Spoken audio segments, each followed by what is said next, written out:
So I have a confession. I struggle with working on what's most important. I want to give myself grace that I've never started a business before, and that there's a lot of information out there on what starting a business looks like. And again, wanting to do it differently than how I've seen an example, I could get a little bit in my head about it. But as I've shared with you before, I recently attended the Human Design Workshop by my business sister, and learning that being a generator is being pure energy, right? And having that self-awareness that why most of the world is probably made up of generators, and how you need those other people in the world to know how to direct that energy. It's a little difficult when entrepreneurship, creative entrepreneurship, and generating energy come together, because I do work best with direction. You know, that's something that I've had to accept about myself, and realize that I'm a great vice president, I'm a great number 2, I'm great in middle management, I'm a great supervisor. But if you're going to ask me to make decisions and have vision on where we're supposed to be going, it comes around. I have ideas and I have visions, but realizing that I work best when I have some direction. And I think that's completely opposite from what we see on social media, particularly when it comes to entrepreneurship. You know, so much of the time we're, being told to be like, work for yourself and be number 1 and be the CEO, and that's hot and that's sexy. And like I said, I didn't want to buy into that narrative because I've seen it. It's not sexy, if at all, and so I've had to, just be really honest about my skills, my talents, my abilities, have that self-awareness, and realize like, okay, like I'm walking down this path because I've tried a lot of things. I've had a lot of different bosses. I've, tried to put myself in lanes that feel most attuned to me. But the reality is the thing that I'm looking for, one, either is really hard to find, maybe it's in the area and location I'm in, or 2, it just doesn't exist the way that I would want it to exist.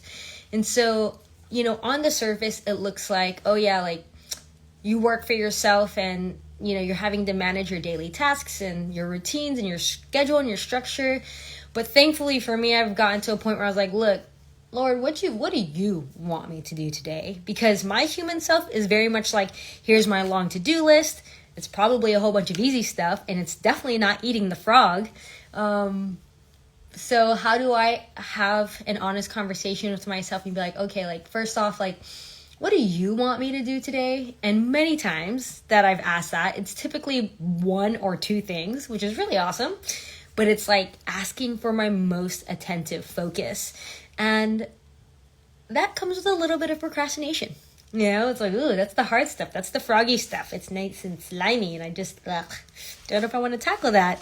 And so that's the battle on a day-to-day basis. And so I'm being fully transparent with myself that I'm in practice of working on leverage tasks. And so the past 24 hours, that's the message that's being pressed onto me. And so I'm going to write this. I was like, okay, what can I do? But I'm going to write this because this is the last thing that came to my attention.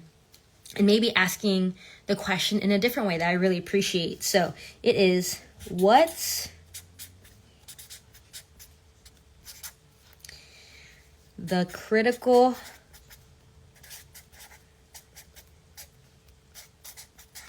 inch?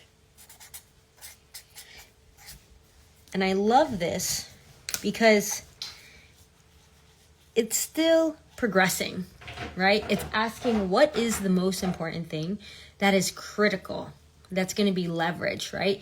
But realizing it's just an inch. I think a lot of times my brain is like, how do we go the whole football field? But it's like, no, just the inch.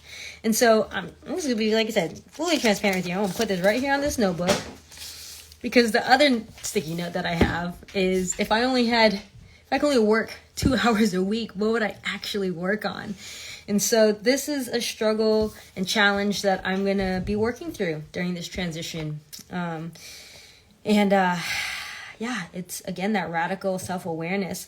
But the reality is what needs to happen is I need to be more reflective, and more than anything measurable, which I tend to shy away from data and statistics. And so right now I was like, oh, like I need to get a notebook and like start measuring my work. And so I was like, okay, I have tons of notebooks. I love journals and notebooks. If you ever want to get me a gift, like do that.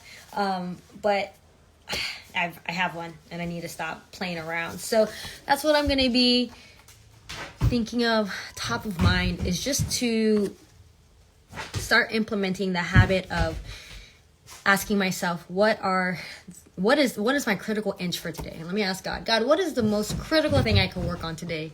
And get quiet enough to hear it, for my human thoughts to be moved past, and then for their thoughts to come through me. Write that down and work towards that, and then come back at the end of the workday and be like, did I get that done? And then just see the progress and measure that, and I think that's going to be great, because then I get to see like, okay, like we are doing things, even if it doesn't feel like we're doing a lot of things, we're doing the most important things. And the best part is like, I'm going to feel guided in that. I don't have to make the decision. And, to the outside world, looks like I know what I'm doing, but I'm really tapping in and being like, what do you want me to do? Because you are the infinite intelligence. My human intelligence can only take me so far, as it's gotten me this far, which is fine, but I know that we can do better. So I'm not sure if you've read the book, The Greatest Salesman in the World. And I just read it really quickly. Audiobooked it, gave it back to the library because it is a book in very much demand. And so actually the very first scroll in the book is talking about that we are a slave to our habits. And so the habits that have been percolating in my mind, given that it's the end of the year, I know a lot of us are thinking back to like what this last year looked like. What do we want this next year to look like? And I'm just going to say here for documentation, the 3 habits that have been circulating in my mind. So that's why I'm like, I'm not surprised by this, is 1, need to chill out on the coffee. 2, need to chill out on the sweets.